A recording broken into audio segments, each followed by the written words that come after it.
ರಾಜ್ಯ ಸರ್ಕಾರ ಯಾವುದಕ್ಕೂ ಕೂಡ ತಲೆ ಕೆಡಿಸ್ಕೊಳ್ತಾ ಇದೆ.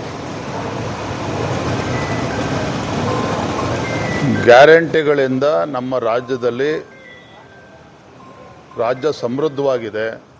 ಅಭಿವೃದ್ಧಿ ಕೆಲಸಗಳು ಮಾಡದೇ ಇದ್ದರೂ ಪರವಾಗಿಲ್ಲ, ಶಾಸಕರಿಗೆ ಅಭಿವೃದ್ಧಿಗೆ ಹಣ ಕೊಡದೇ ಇದ್ರೂ ಪರವಾಗಿಲ್ಲ, ರಾಜ್ಯ ತುಂಬ ಚೆನ್ನಾಗಿದೆ. ಯಾಕಂದರೆ ಮುಖ್ಯಮಂತ್ರಿಗಳು ಸ್ವತಃ ಹೇಳಿದ್ದಾರೆ.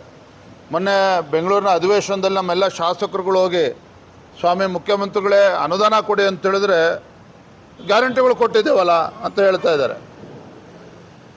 ಇವತ್ತು ಬೆಲೆ ಏರಿಕೆ ಪರಿಣಾಮ ಏನಪ್ಪ ಅಂತ ಹೇಳಿದ್ರೆ ಡೀಸೆಲ್ಲು 5.5 ರೂಪಾಯಿ ಜಾಸ್ತಿ ಆಗಿದೆ ಇಲ್ಲಿವರೆಗೂ ಸಿದ್ದರಾಮಯ್ಯ ಸರ್ಕಾರ ಬಂದ ಮೇಲೆ. ಇದು ಜನಪರವಾಗಿರ್ತಕ್ಕಂಥ ಒಬ್ಬ ರಾಜ್ಯದ ಮುಖ್ಯಮಂತ್ರಿಗಳು ಮಾಡೋದಕ್ಕೆ ಸಾಧ್ಯನಾ?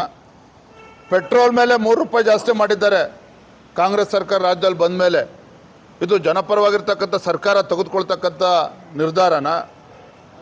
ಹಾಲಿನ ದರ 9 ರೂಪಾಯಿ ಜಾಸ್ತಿ ಮಾಡಿದ್ರು, ಇದು ಬಡವರ ಪರವಾಗಿರ್ತಕ್ಕಂಥ ಸರ್ಕಾರ ತೆಗೆದುಕೊಳ್ತಕ್ಕಂಥ ನಿರ್ಧಾರನ? ಹಾಗಾದರೆ ನೀರಿನ ಮೇಲೆ ದರವನ್ನು ಜಾಸ್ತಿ ಮಾಡಿದ್ದಾರೆ. 50ಕ್ಕೂ ಹೆಚ್ಚು ಅಗತ್ಯ ವಸ್ತುಗಳು ಜನಸಾಮಾನ್ಯರು ಉಪಯೋಗಿಸ್ತಕ್ಕಂಥ 50ಕ್ಕೂ ಹೆಚ್ಚು ಅಗತ್ಯ ವಸ್ತುಗಳ ಮೇಲೆ ಬೆಲೆ ಸ್ಟಾಂಪ್ ಡ್ಯೂಟಿಯಿಂದ ಹಿಡಿದು ಎಲ್ಲವೂ ಕೂಡ ಜಾಸ್ತಿ ಮಾಡಿದ್ದಾರೆ. ಹಾಗಾಗಿ ಇವತ್ತು ಸಹಜವಾಗಿಯೇ ಇವತ್ತು ಲಾರಿ ಮುಷ್ಕರನೂ ಕೂಡ ನಡೀತಾ ಇದೆ. ಬಡವರು ಇವತ್ತು ಸ್ವಾಮಿ ಮುಖ್ಯಮಂತ್ರಿಗಳೇ ನಮ್ಮನ್ನು ಆತ್ಮಹತ್ಯೆ ಮಾಡ್ಕೊಳ್ಳೋದ್ರಿಂದ ನನ್ನ ಕಾಪಾಡಿ, ಯಾಕಂದರೆ ಕಾಂಟ್ರಾಕ್ಟರ್ಗಳು ಆತ್ಮಹತ್ಯೆ ಮಾಡ್ಕೊಳ್ತಿದ್ದಾರೆ, ಹಣ ಬಿಡುಗಡೆ ಮಾಡ್ತಾ ಇಲ್ಲ ಅಂತೇಳಿ. ಅಧಿಕಾರಿಗಳು ಆತ್ಮಹತ್ಯೆ ಮಾಡ್ಕೊಳ್ತಾ ಇದ್ದಾರೆ.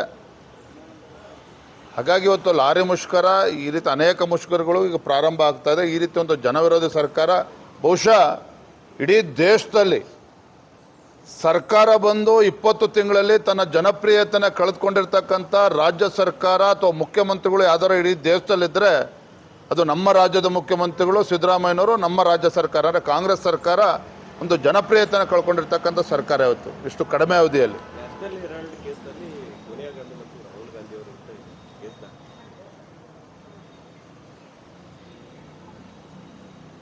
ಎನ್ಫೋರ್ಸ್ಮೆಂಟ್ ಡೈರೆಕ್ಟರೇಟ್ ಸಮಗ್ರವಾಗಿ ತನಿಖೆ ಮಾಡಿದ ನಂತರದಲ್ಲಿ ಸೋನಿಯಾ ಗಾಂಧಿಯವರು ಅಕ್ಯೂಸ್ ನಂಬರ್ 1, ಅದೇ ರೀತಿ ರಾಹುಲ್ ಗಾಂಧಿಯವರು ಅಕ್ಯೂಸ್ ನಂಬರ್ 2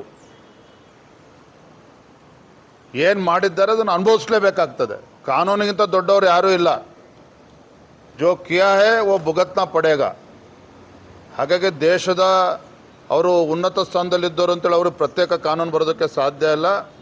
ತಪ್ಪು ಮಾಡಿದ ಮೇಲೆ ಅದನ್ನು ಅನುಭವಿಸ್ಬೇಕಾಗ್ತದೆ, ಎದುರಿಸ್ಬೇಕಾಗುತ್ತೆ ಎಲ್ಲವನ್ನೂ ಕೂಡ.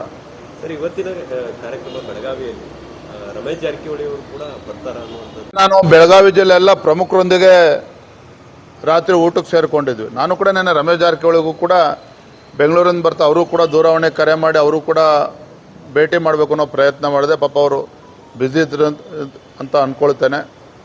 ನಾನು ಕೂಡ ಅವ್ರು ಭೇಟಿ ಮಾಡ್ತೇನೆ. ಇವತ್ತು ಬರ್ತಾರೆ ಅನ್ನುವ ನಿರೀಕ್ಷೆ ನಾವೆಲ್ಲರೂ ಕೂಡ ಇದ್ದೇವೆ. ಜಗದೀಶ್ ಶೆಟ್ಟರ್ ಅವರು ಕೂಡ ಬರ್ತಾರೆ, ನಮ್ಮ ಬಾಲಚಂದ್ರಣ್ಣ ಅವರು ಇರ್ತಾರೆ, ನಮ್ಮ ಅಭಯ್ ಪಾಟೀಲ್ ಅವರು, ಸಂಜಯ್ ಪಾಟೀಲ್ ಅವರು, ನಮ್ಮೆಲ್ಲ ಜಿಲ್ಲೆಯ ಅಧ್ಯಕ್ಷರು ಕೂಡ ಭಾಳ, ಎಲ್ಲ ನಮ್ಮ ಪಕ್ಷದ ಮುಖಂಡರು ಎಲ್ಲರೂ ಕೂಡ ಭಾಳ ವ್ಯವಸ್ಥಿತವಾದಂಥ ಒಂದು ಕಾರ್ಯಕ್ರಮದ ಆಯೋಜನೆ ಮಾಡಿದ್ದಾರೆ. ಪಕ್ಷದ ಎಲ್ಲ ಮುಖಂಡರು ಕೂಡ ಭಾಗವಹಿಸ್ತಾರೆ.